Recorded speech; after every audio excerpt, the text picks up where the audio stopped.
Accountabilities बहुत कम है, तो सिस्टम को चेंज होने की तो जरूरत है, ये मेरा भी मानना है। और ओवरऑलिंग, पूरी पूरी ओवरऑलिंग होने की जरूरत है। अब क्या इसमें पायलट की गलती की वजह से इंसिडेंट हो सकता है, और क्या टर्बुलेंस की वजह से हो सकता है? मेरे ओपिनियन में इस केस में टर्बुलेंस ज्यादा लगती है, बट टर्बुलेंस से रिकवर करने के लिए जो पायलट के एक्शंस थे, शायद उसमें कोई कमी रह गई, तो इसलिए उसका टेस्ट कराएगा। मेरे मेरे जो बातचीत है, या मैं जो भी एविडेंस दे रहा हूँ, या जो भी चीज बोलूंगा अपने एक्सपीरियंस के हिसाब से, और जो भी मैंने लाइफ में देखा है और जो मेरी नॉलेज है उसके हिसाब से बोल रहा हूँ। उसको कंक्लूसिव नहीं कह सकते, क्योंकि ना मेरे पास वॉइस रिकॉर्डर है, ना फ्लाइट डेटा रिकॉर्डर है, ना मैं उस एयरक्राफ्ट में मौजूद था। जी। तो देखिए, जब साउथ ईस्ट एशिया में क्लियर एयर टर्बुलेंस एक ऐसा टर्म है जो basically high speed winds flow करती हैं 25,000 से 45,000 फीट तक। ये काफी समर के टाइम पे काफी पता रहता है इसके बारे में।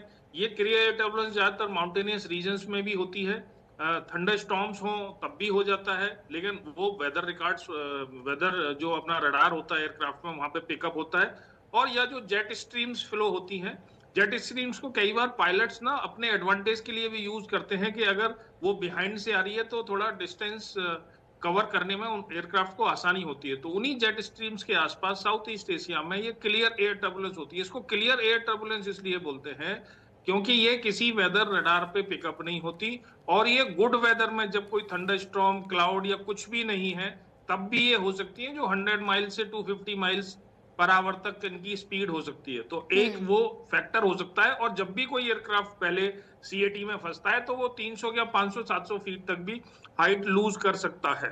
तो that is the first part, कि ऐसा टर्बुलेंस हो सकता है, बिल्कुल हो सकता है।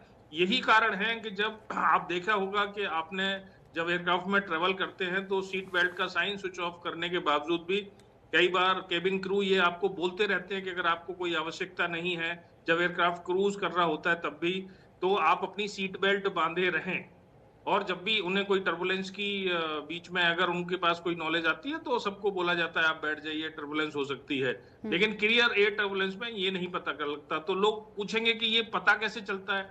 तो जैसे अब ये एयरक्राफ्ट वहां से गुजरा, अगर उस रूट पे दूसरा एयरक्राफ्ट फ्लाई कर रहा है उस सिमिलर हाइट में, प्लस माइनस 2-4,000 फीट, तो ये रिपोर्टिंग हो जाती है कि हाँ, यहाँ पे क्लियर एयर टर्बुलेंस हो सकता है। कई बार एयरक्राफ्ट उससे रिकवर नहीं कर पाता, तो एटीसी से कांटेक्ट करने के बाद वो उसके फ्लाइट लेवल्स भी चेंज कर दिए जाते हैं। क्या पायलट ने जो किया वो सही है? देखिए, एविएशन में उसके पनिशमेंट क्या है, आईपीसी के अंडर में है, बीएनएस के अंडर में है, डीजीसीए के अंडर में, इमैटेरियल। आपको एक स्ट्रिक्ट लाइफ जीनी पड़ती है।